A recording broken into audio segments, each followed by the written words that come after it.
Hello friends.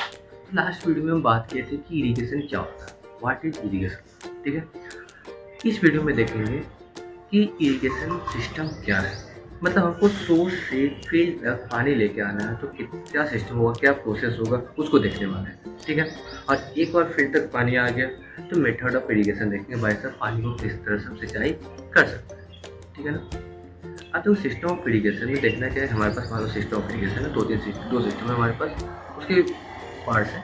तो system of irrigation तो वो सोर्स से फील्ड तक लाना है, तो दो तरीका हो सकता है। एक है कि लिफ्ट करके ले आए, और दूसरा क्या हो सकता है तुम्हारा, डायरेक्ट फ्लो इरिगेशन कर सकते हैं। ठीक है, लिफ्ट इरिगेशन का मतलब क्या होगा, सोर्स हमारा लोअर एलिवेशन पे होगा, उसको लिफ्ट करके हम अपने फील्ड तक लेके आ रहे हैं। और दूसरा फ्लो इरिगेशन मतलब हमारा जो वाटर लेवल है हाई एलिवेशन पे, और हम किसी भी तरह कैनाल वगैरह बना के अंडर ग्रेविटी वाटर का फ्लो करवा रहे हैं, तो उस केस में क्या आ जाएगा, फ्लो इरिगेशन। तो दो हमारे पास है सिस्टम ऑफ इरिगेशन, एक तुम्हारा लिफ्ट इरिगेशन और दूसरा तुम्हारे पास क्या आ गया, फ्लो इरिगेशन। ठीक है, अब लिफ्ट इरिगेशन के दो मेथड होते हैं हमारे पास, एक तुम्हारा मैनुअली हम लिफ्ट कर सकते हैं, दूसरा तुम्हारा मैकेनिकली लिफ्ट कर सकते हैं। ठीक है ना, लिफ्ट इरिगेशन के दो मेथड मैनुअली और मैकेनिकली। जाहिर सी बात है, मैनुअली कैसे करोगे, खुद से करना है, हाथों से करो, वहाँ से पानी बाल्टी से खुद निकालो, फिर पानी खेत में पटाओ, या ऊँटों का इस्तेमाल करो, बैल का इस्तेमाल करो, जैसे भी करो, मैनुअल तरीका हो गया। दूसरा तुम्हारा मैकेनिकल तरीका हो गया, जिससे मोटर वगैरह हम इस्तेमाल कर सकते हैं। तो लिफ्ट इरिगेशन में दो तरीके हो गए, एक मैनुअल, दूसरा मैकेनिकल। दूसरा इरिगेशन आता है हमारे पास, क्या हो गया, फ्लो इरिगेशन, जो अंडर ग्रेविटी फ्लो करता है, जिसके लिए आपको लिफ्ट वगैरह कुछ करने की जरूरत नहीं पड़ती है।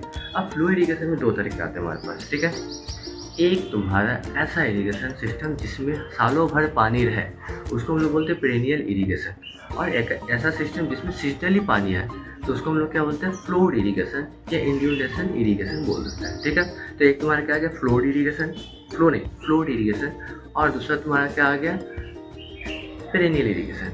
ठीक है, एक तो फ्लो इरिगेशन, दूसरा पेरेनियल इरिगेशन।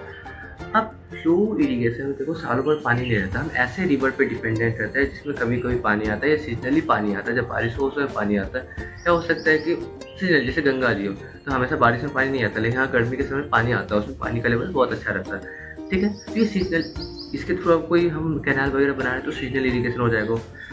दूसरा हो गया पेरेनियल इरिगेशन, ऐसा रिवर जिसमें हमेशा पानी रहे, या किसी तालाब तालाब से हम वाटर को ले रहे हैं, तो इसका ये क्या होगा, पेरेनियल इरिगेशन हो गया। ठीक है, अब देखो पेरेनियल इरिगेशन में भी हमारे पास दो मेथड है। ठीक, पेरेनियल इरिगेशन में क्या है, हमारे पास पूरे दो मेथड है। अब दोनों मेथड को देख लेते हैं एक करके। तो उन दो मेथड को देखते हैं। पेरेनियल इरिगेशन का मतलब क्या है, सालों भर पानी रहेगा। अब हम या तो खेतों में डायरेक्ट वाटर सप्लाई कर सकते हैं या इनडायरेक्ट सप्लाई कर सकते हैं। डायरेक्ट सप्लाई करने का मतलब है कि कोई रिवर बह रहा है, जिसमें हमेशा कोई रिवर हमेशा बह रहा है, उसी से हम पेरेनियल इरिगेशन ले सकते हैं। ठीक है ना, तो क्या कोई बियर या बैराज बना दिए, वहाँ से क्या रिवर का एक छोटा सा पार्ट को हम डाइवर्ट कर दिए अपने खेतों की तरफ। ठीक, अब उसमें हमेशा पानी बहते रहेगा, बहते रहेगा, बहते रहेगा, जब मन किए तब वहाँ से इस्तेमाल कर सकते हैं। अब यहाँ पे वाटर को हम स्टोर करके नहीं रख रहे हैं, कोई डैम वगैरह नहीं बना रहे हैं, छोटा सा बियर या बैराज बना दिया जिसकी वजह से वाटर कहीं डाइवर्ट हो जाए। ठीक है, दूसरा हो सकता है कि वाटर को हमको स्टोर करके रखना पड़ रहा है। हो सकता है कि सीजनल रिवर है हमारे पास, तो वाटर को हम क्या कर लेंगे, स्टोर कर लेंगे हाई अमाउंट में, और जब सीजन नहीं रहेगा तो उसमें हम सप्लाई कर देंगे वाटर का। जैसे डैम वगैरह हो गया, तो उसके अंदर क्या होता है, वाटर को हम स्टोर कर लेते हैं, टैंक में स्टोर करो, डैम में स्टोर करो, जहाँ करना करो। तो वाटर को स्टोर किए, फिर हम सप्लाई कर रहे हैं जब जरूरत पड़ रहा है, तो कैनाल में हमेशा पानी रहेगा, और जब हमको जरूरत पड़ रहा है तो हम ले सकते हैं, मतलब सालों भर हमारे पास पानी रहेगा। ठीक है ना, तो दो तरीका सालों भर पानी रखने का, या तो ऐसे रिवर में बियर है बैराज बना दो जो हमेशा फ्लो कर रहा है, या सीजनल रिवर है तो उसमें डैम बना दो।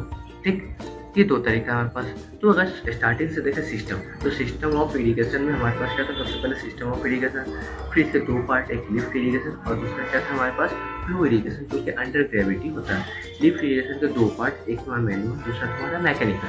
फ्लो इरिगेशन का भी दो पार्ट, फ्लो इरिगेशन में एक तुम्हारा क्या था, पेरेनियल इरिगेशन जो कि सालों भर हो रहा है, और दूसरा तुम्हारा फ्लोड इरिगेशन जो कि सीजनली हो रहा है। अब पेरेनियल इरिगेशन में भी दो है, तुम्हारा इनडायरेक्ट मेथड और डायरेक्ट मेथड। ठीक है, ये सिस्टम याद रहेगा, सिस्टम ऑफ इरिगेशन।